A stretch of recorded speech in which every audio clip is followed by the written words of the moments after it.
اور ابھی ایک ہفتہ ہوا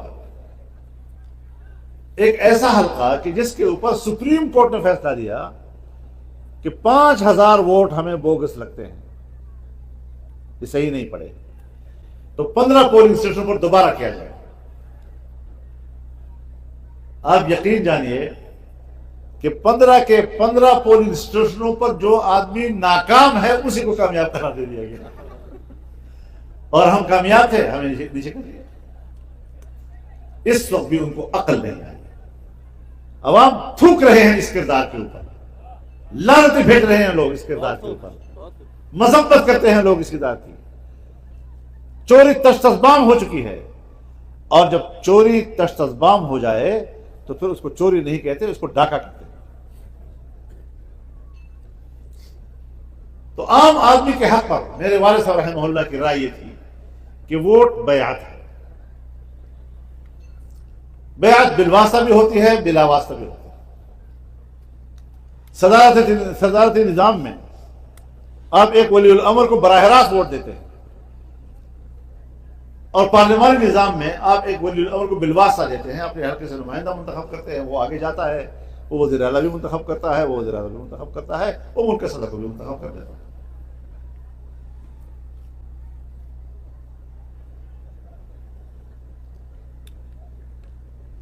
اب آپ مجھے بتائیں کہ عام آدمی کسی ایک کی بیعت کرے اور جب نتیجہ نکلے تو وہ کسی اور کی بیعت ہو چکا ہو،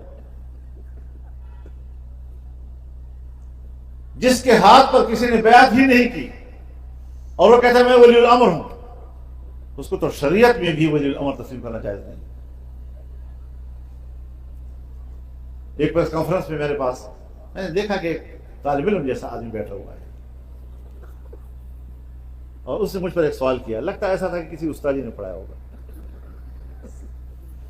مجھے کہتا ہے کہ صاحب وزیر اعظم تو ولی الامر ہوتا ہے، آپ اس کے خلاف تحریک چلا رہے ہیں، یہ خروج کے زمرے میں نہیں آئے گا؟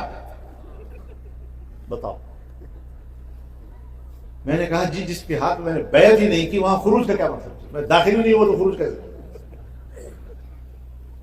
حضرت حسین رضی اللہ تعالیٰ عنہ نے یزید کی بیعت نہیں کی، میں نے بھی حسین کی سنت پہ عمل کیا ہے۔ حکمران کا مقام یزید کا ہے، میرا مقام حسین کا ہے، بتاؤ مجھے۔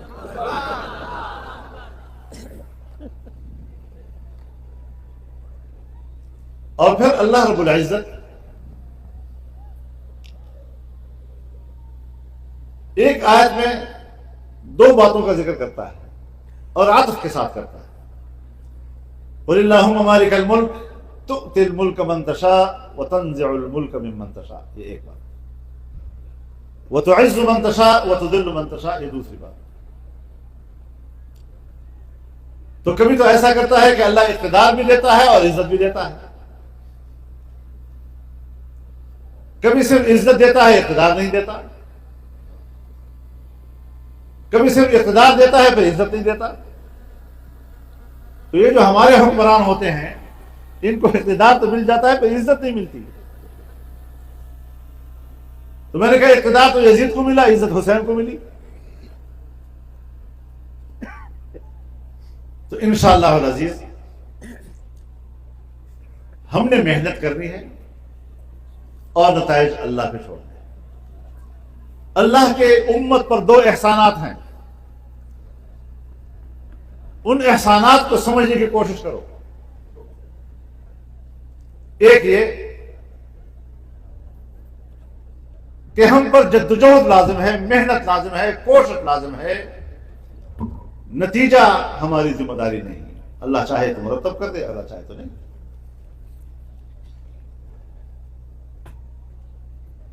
انبیاء کرام آئے، فرض نبوت کو پورا کیا، دعوت دی، لیکن ایسے پیغمبر بھی آئے جن کو ایک امت بھی نہیں ملا، کسی کو صرف 1 ملا، کسی کو صرف 2 ملے، کسی کو 3، کسی کو چھوٹی سی جماعت۔ اب ہم کہیں کہ پیغمبر ناکام ہوا، پیغمبر نے اپنی پوری محنت کی، پیغمبر ناکام نہیں ہوتا، پبلک ناکام ہوئی، جن کو دعوت دی گئی وہ ناکام ہے، کم وقت۔ اور دوسری بات یہ کہ جتنی آپ کے اندر استطاعت ہے اتنی جدوجہد آپ پر لازم ہے۔ اپنے بس سے زیادہ نہیں،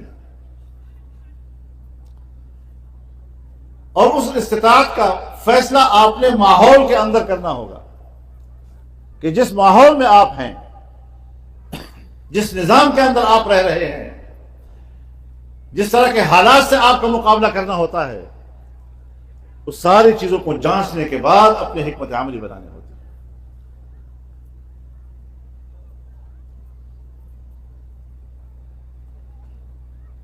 اور علم یہ تین چیزوں کے مجموعے کا نام ہے۔ پہلی چیز نفس ادراک، آپ کو ایک مسئلہ معلوم ہو گیا، اب مسئلہ تو ایک دیہاتی آدمی کو بھی معلوم ہو جاتا ہے، جب مولوی صاحب بتائے گا، عبداللہ کی بتائے گا تو عام آدمی کو بھی پتہ چل جاتا ہے، اس کو بھی پتہ ہوتا ہے کہ نماز فرض ہے، کیونکہ مولوی صاحب نے بتایا ہوا، اس نے علم حاصل کیا ہوا ہے، اس کو بھی پتہ ہے روزہ فرض ہے، اس کو بھی پتہ ہے زنا حرام ہے، اس کو بھی پتہ ہے شراب حرام ہے، چوری حرام ہے۔ لیکن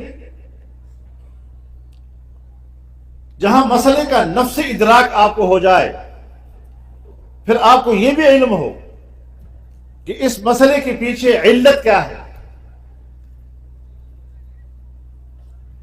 جب اس کی علت پر بھی آپ کا ادراک ہو جائے تو یہ ہے فقہ، وہ فقیہ ہو جاتا ہے۔ اور تیسری چیز یہ کہ آپ نے کوئی مسئلہ بیان کرنا ہے تو یہ مسئلہ کس ماحول میں بیان کرنا ہے، آپ کا ماحول کس حد تک آپ کو یہ بات کہنے کی اجازت دیتا ہے، کیونکہ ایک مسئلہ تو ہمیں معلوم ہے کہ جھوٹ بولنا حرام ہے، جھوٹ بولنا جائز نہیں، لیکن یہ کہیں بھی نہیں لکھا ہوا کہ جتنا سچ تمہیں آتا ہے وہ سارا کا سارا کہو، جتنا مناسب ہے اتنی بات کہو لوگوں کے سامنے۔ جب آپ کو بات کرنے کا موقع محل معلوم ہو، جب آپ کو اپنی گفتگو کرنے کا زاویہ گفتگو متعین کرنا، الفاظ کا تعین کرنا، جملے کا تعین کرنا، مخاطب کو سامنے رکھتے ہوئے بات کرنا جو اس کے دل میں اتر جائے، اس کو کہتے ہیں حکمت۔ اور حکمت وہ خیر ہے، فمن اوتی الحکمہ فقد اوتی خیرا کثیرا۔ تو جب یہ علم، پھر اس کے پیچھے علت، فقہ اور پھر حکمت، یہ تین چیزیں جس میں اکٹھی ہو جاتی ہیں اس کو کہتے ہیں عالم ربانی۔ اور ہمارے حضرت شیخ ہمیں نصیحت فرماتے تھے کہ اب تم فارغ التحصیل ہو گئے ہو، اب تمہیں یہ گھمنڈ ہو گیا ہے کہ میں عالم بن گیا ہوں، تو بیٹا تم ابھی عالم نہیں بنے، تمہارے اندر عالم بننے کا استعداد پیدا ہو گیا ہے، اس کے بعد اگر تم چاہو کہ میں عالم بن جاؤں تو اب عالم بن سکتے ہو۔ 8 سال میں مدرسے نے تیرے اندر استعداد پیدا کر دیا ہے کہ تم اب عالم بن جاؤ۔ آج اگر یہ علماء، یہ اساتذہ، یہ شیوخ الحدیث، شیوخ القرآن اگر آپ کو پڑھا رہے ہیں اور ایک قبولیت ان کو حاصل ہو گئی ہے، ایک دن میں حاصل نہیں ہوئی، فارغ التحصیل بنتی ہی نہیں ہوئی، انہوں نے وہاں سے تدریس کا کام شروع کیا، کرتے کرتے مطالعہ بڑھتے اور آج اس مقام پر پہنچ گئے ہیں کہ آج ان کی بات کو حجت تصور کیا جاتا ہے۔ لیکن اس تمام تر اکتساب فیض کے لیے ضروری ہے کہ طالب علم 3 چیزوں کا خیال رکھے،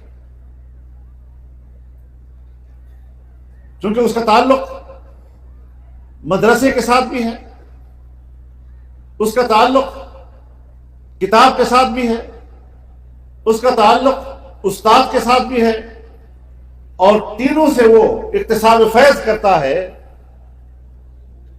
یہ تینوں چیزیں آپ کو تبھی حاصل ہوگی، مدرسے سے، کتاب سے، استاد سے، اگر تینوں کے ساتھ آپ کا تعلق اور علاقہ ادب کا ہوگا۔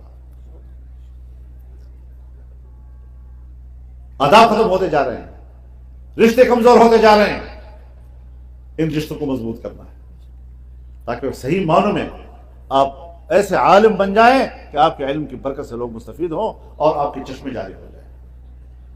مدرسہ یہ ماں ہے، مادر علمی ہے، اس کے گود میں ہم پلتے ہیں، 8-9 سال ہم اس کے گود میں گزارتے ہیں، اس کے گود میں ہماری نشو و نما ہوتی ہے۔ استاد باپ کی حیثیت رکھتا ہے، وہ ہماری روحانی غذا اور علمی غذا کا انتظام کرتا ہے۔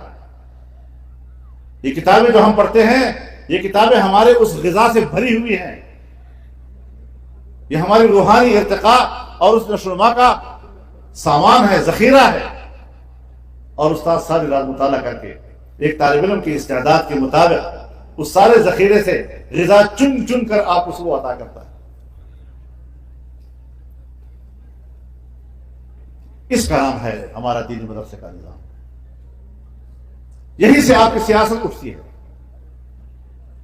لیکن سیاست آج بدنام ہے۔ سیاست اور سیاسی کردار ان لوگوں کے ہاتھ میں آ گیا ہے جو جھوٹ کو سیاست کہتے ہیں، جو دھوکے کو سیاست کہتے ہیں۔ چالاکی سے اقتدار تک پہنچنا اور دولت حاصل کرنا، اس کو سیاست کہتے ہیں، تو ظاہر ہے کہ پھر سیاست گندی چیز ہو گئی نا۔ اب اگر 100 سال سے 77 سال سے آپ کے حکمران اس طبقے سے آ رہے ہوں گے، آپ کا پورا مملکتی نظام، اس کی سیاست کا جو ظاہر میں مفہوم آپ کے اور میرے ذہن میں آئے گا، تو لوگ کیسے کہیں گے کہ سیاست اچھی چیز ہے؟ لیکن اگر سیاست انبیاء کا وظیفہ ہے، کانت بنو اسرائیل تسوسهم الانبیاء کلما ہلک نبی خلفہ آخر ولا نبی بعدہ۔ ایک پیغمبر آتا تھا، دوسرا اس کی جگہ سنبھالتا تھا۔ تو سیاست اللہ کے دیے ہوئے وحی کی رہنمائی میں مملکت اور قوم کے معاملات کی تدبیر اور انتظام کا نام ہے۔ ایک ایسا تدبیر اور انتظام کہ جو دنیا میں پرسکون زندگی اور مطمئن زندگی کا ضمانت دیتا ہے اور اخروی نجات کا سبب بنتا ہے۔ مبدأ و معاد دونوں سامنے رہنے چاہیے۔ آپ نے اس سیاست کا علمبردار ہونا ہے اگر آپ انبیاء کے وارث ہیں۔ ہر بات پر العلماء ورثۃ الانبیاء، لیکن سیاست نہیں کرنی، یہ مولوی سیاسی نہیں ہے، یہ علم کا تقاضا نہیں ہے، بلکہ یہ دین سے جہالت کا تقاضا ہے۔ ہمارا دین رہبانیت نہیں سکھاتا، ہمارا دین پھیلتا ہے۔ وَلَقَدْ كَرَّمْنَا بَنِي آدَمَ وَحَمَلْنَاهُمْ فِي الْبَرِّ وَالْبَحْرِ وَرَزَقْنَاهُمْ مِنَ الطَّيِّبَاتِ۔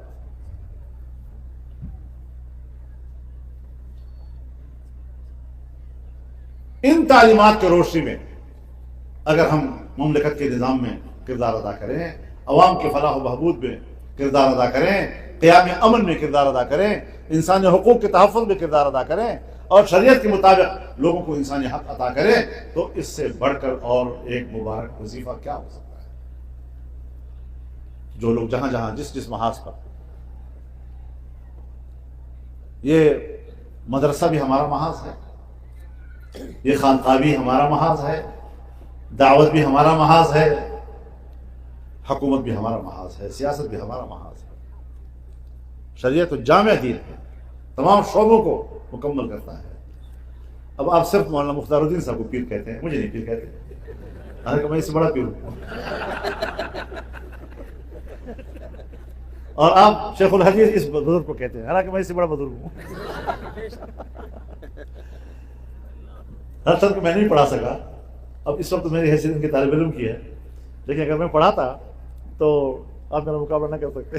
نعرہ تکبیر، سر بکف سر بلند، سر بکف سر بلند، نعرہ تکبیر۔ ان ذمہ داریوں کو سمجھو، ہم ایک دوسرے کے مقابلے میں نہ آئے۔ اگر خانقاہی نظام پر کام ہو رہا ہے، ہمیں دعا دینی چاہیے کہ وہاں پر سنت کے مطابق زندگی کی تعلیم ہے، بدعات سے اللہ ان کو محفوظ رکھے۔ ہماری خانقاہیں اکثر جہاں علم ختم ہو جاتا ہے وہاں بدعتیں آ جاتی ہیں، ان کی جگہ لے لیتی ہیں۔ اللہ تعالی ہماری خانقاہوں کو علم سے آباد رکھے۔ ہمارے مدارس ہیں، ان مدارس میں پڑھائی ہوتی ہے، علماء درسگاہوں میں رہتے ہیں۔ اگر ذہن درسگاہ کے اندر پھنس گیا، حجرے میں پھنس گیا، تو پھر اسلام کی آفاقیت کا تصور ختم ہو جائے گا اور رہبانیت کا تصور سامنے آ جائے گا، جو اسلام کا مزاج ہی نہیں ہے۔ تو ان ساری چیزوں کو ہمیں مد نظر رکھنا چاہیے۔ اللہ تعالی ہمارا حامی و ناصر ہو۔ مجھے چونکہ سفر پہ جانا